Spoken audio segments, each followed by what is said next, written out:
Arya Penangsang. Oleh Damar Shashanka. Bagian 1b. Sosok Pangeran Prawata atau Sunan Prawata tidaklah begitu populer di mata para bangsawan Demak Bintara. Diam-diam, di dalam tubuh birokrasi dan angkatan bersenjata Demak, sudah terpecah dalam dua kubu. Kubu pertama mendukung Sunan Kudus dengan Jipang Panolannya. Sedangkan kubu kedua mendukung Jaka Tingkir atau Adipati Adiwijaya dengan pajangnya. Pendukung Sunan Kudus adalah mereka yang berhalauan keras. Sedangkan pendukung Jaka Tingkir adalah mereka yang dulu memberikan dukungan kepada Sultan Trenggana ditambah sisa-sisa laskar Majapahit yang berkedudukan di Jawa bagian tengah. Para laskar ini merapatkan barisan di belakang Jaka Tingkir, putra Ki Ageng Pengging yang sangat mereka hormati. Ki Ageng Pengging dan putranya, Jaka Tingkir sesungguhnya beragama Syiwa Buddha, oleh karena itu, sampai sekarang tidak ada makam dari kedua tokoh ini. Jaka Tingkir tidak pernah berguru kepada Sunan Kudus maupun Sunan Kalijaga. Namun, kepada Sunan Kalijaga, Jaka Tingkir sangat-sangat menaruh hormat. Murid-murid Sunan Kalijaga adalah dari Terah Tarub yang kelak menurunkan Panembahan Senopati, pendiri Kesultanan Mataram Islam. Sudah saatnya sejarah diluruskan, Damar Shashanka. Di pihak Sunan Kudus, Arya Penangsang, putra Pangeran Suryawiyata, telah ditampilkan sebagai pemimpin kubu putihan. Arya Penangsang yang masih berusia 26 tahun saat itu, tumbuh menjadi sosok pemuda yang ahli bela diri dan olah kanuragan berkat bimbingan Sunan Kudus secara khusus. Nama Arya Penangsang sangat ditakuti. Di samping terkenal keras perangainya, kesaktian yang dimilikinya juga membuat lawan berpikir 100 kali untuk berhadapan dengan putra Pangeran Suryawiyata ini. Begitu Sunan Prawata dikukuhkan sebagai Sultan Demak IV, tampuk pemerintahan Jipang Panolan yang telah vakum untuk beberapa tahun semenjak pemberontakan Pangeran Suryawiyata yang menemui kegagalan, tanpa persetujuan Sultan Demak, Arya Penangsang langsung dikukuhkan sebagai Adipati Jipang Panolan. Dan Sunan Kudus bermain di balik peristiwa itu. Peristiwa penobatan ini mengejutkan pihak yang berseberangan dengan Jipang Panolan dan antek-anteknya. Tak urung, Jaka Tingkir atau Adipati Adiwijaya didukung beberapa adipati yang pro dengannya, menyarankan kepada Sultan Demak IV untuk segera mengambil tindakan tegas. Jipang Panolan adalah wilayah Demak Bintara, tidak sepatutnya terjadi pengangkatan seorang adipati tanpa persetujuan Sultan Demak sendiri.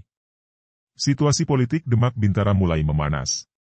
Manakala Sultan Demak IV sudah berencana melepas jabatan Arya Penangsang sebagai adipati dan hendak menggantikannya dengan seorang pejabat lain, terdengar kabar yang sangat mengejutkan bahwa Sultan Demak IV atau Sunan Prawata tewas terbunuh berikut sang permaisuri. Demak Bintara terguncang. Dan yang lebih mengejutkan lagi, selain jenazah Sultan dan permaisuri, di tempat kejadian juga terdapat jenazah seorang laki-laki misterius dengan sebilah keris menancap di dadanya dan keris tersebut tak lain adalah keris Kiai Brongot Setan Kober, pusaka milik Sunan Kudus. Tidak ada saksi mata lain saat peristiwa berdarah itu terjadi kecuali sosok Arya Pangiri, putra Sultan yang masih kecil. Arya Pangiri selamat karena dia bersembunyi di bawah kolong ranjang sewaktu peristiwa itu terjadi. Sultan Demak, sang permaisuri berikut putranya Arya Pangiri sebenarnya adalah target pembunuhan. Tapi, Arya Pangiri berhasil lolos dari maut. Ratu Kalinyamat, Bibi Arya Pangiri, adik Sultan Demak IV, baca catatan saya Jaka Tingkir, Damar Shashanka, segera membawa Arya Pangiri secepatnya ke Jepara. Keselamatan Arya Pangiri tengah terancam dan Ratu Kalinyamat tahu betul siapa dalang dibalik pembunuhan keluarga Sultan Demak, kakaknya itu. Ratu Kalinyamat diam-diam juga membawa keris Kiai Brongot Setan Kober yang menancap di tubuh jenazah misterius yang dapat dipastikan adalah salah seorang pembunuh Sultan Demak berikut permaisuri. Ratu Kalinyamat bertindak cepat. Dia tahu, di Istana Demak dan di tubuh Angkatan Bersenjata Demak, sudah berkeliaran antek-antek Jipang Panolan. Sebelum bukti otentik pembunuhan tersebut dihilangkan oleh mereka-mereka yang pro Jipang Panolan, Ratu Kalinyamat mengamankannya terlebih dahulu. Tidak ada orang lain lagi yang memiliki keris Kiai Brongot Setan Kober kecuali Sunan Kudus. Dan konon kabarnya, keris ini telah diwariskan kepada Arya Penangsang begitu dia dikukuhkan secara sepihak sebagai Adipati Jipang Panolan. Menurut kesaksian Arya Pangiri, pada malam itu dia tengah tidur bersama Rama dan ibunya. Tapi mendadak, dia dibangunkan oleh ibunya di tengah-tengah tidur pulasnya. Dia disuruh masuk ke bawah kolong ranjang dan diperintahkan tidak boleh keluar dan tidak boleh bersuara sedikit pun.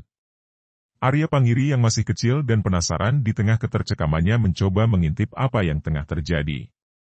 Dia melihat dua orang masuk ke kamar Ramanya melalui pintu kamar setelah mencongkelnya.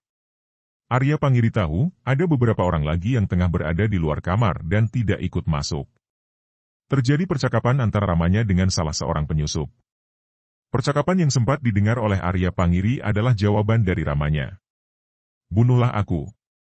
Akulah yang bertanggung jawab atas kematian Paman Suryawiyata. Tapi jangan kalian ikut sertakan istriku.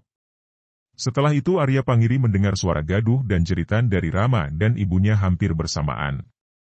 Lantas terdengar suara Ramanya berteriak. Mengapa kamu ikut sertakan istriku? Suara gaduh terdengar kembali, diiringi erangan kesakitan. Lantas lengang. Arya Pangiri yang ketakutan baru berani keluar setelah prajurit Demak mengeluarkannya dari bawah kolong ranjang. Dan begitu melihat apa yang sebenarnya terjadi, maka Arya Pangiri menangis sejadi-jadinya. Di atas ranjang, Ramanya tengah rebah ke belakang dalam posisi bersila, dan tepat di belakang Ramanya, ibunya tengah rebah. Keduanya bermandikan darah. Dari posisi kematian Sultan dan Permaisuri, jelas terlihat, Sultan ditusuk keris hingga tembus punggung. Dan keris itu menghunjam pula ke tubuh Permaisuri yang tengah merapatkan tubuhnya ke punggung Sultan.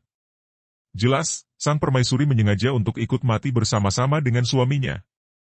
Sedangkan jenazah laki-laki misterius yang terkapar tak jauh dari pintu kamar, diduga tewas akibat lemparan keris yang dilakukan oleh Sultan sebelum menghembuskan nafas yang terakhir. Betapa kuatnya Sultan, dia menarik keris yang menancap di dadanya lantas melemparkannya tepat kepada salah seorang penyusup. Ditambah lagi dengan kondisi cacat mata, jelas Sultan Demak IV, bukan orang sembarangan. Mendengar penuturan Arya Pangiri dan melihat bukti-bukti yang ada, Ratu Kalinyamat menyimpulkan, Sunan Kudus dan Arya Penangsang adalah sosok yang harus bertanggung jawab atas peristiwa pembunuhan itu. Para penyusup yang telah berhasil membunuh Sultan beserta Permaisuri, adalah anggota pasukan khusus Jipang Panolan yang dikenal dengan nama pasukan Sureng. Pasukan yang dilatih khusus untuk menyusup dan melakukan operasi pembunuhan. Pasukan ini memang sudah didengar oleh beberapa kalangan pejabat di Demak Bintara. Dan kini, kehebatan pasukan ini telah terbukti. Jipang Panolan tidak bisa dianggap remeh sekarang. Ratu Kalinyamat segera mengambil tindakan tegas. Dia langsung mengukuhkan suaminya, Pangeran Hadiri atau Sunan Kalinyamat sebagai Sultan Demak V. Tindakan ini diambil karena dalam hukum yang dipakai pemerintahan Demak Bintara, seorang wanita diharamkan memimpin suatu pemerintahan. Mengenai siapa Sunan Kalinyamat atau Pangeran Hadiri, silakan baca catatan saya Jaka Tingkir, Damar Syasangka. Situasi politik Demak semakin memanas. Di pihak Pajang, persiapan pun dilakukan. Karena sudah jelas, pihak Jipang Panolan sudah berani memulai aksinya. Bahkan terdengar kabar, beberapa daerah telah diserang oleh Jipang Panolan. Dan daerah-daerah yang berhasil ditaklukkan, dimasukkan ke wilayah Jipang Panolan. Jipang Panolan rupanya sudah siap untuk mendirikan sebuah kesultanan baru yang lepas dari Kesultanan Demak Bintara.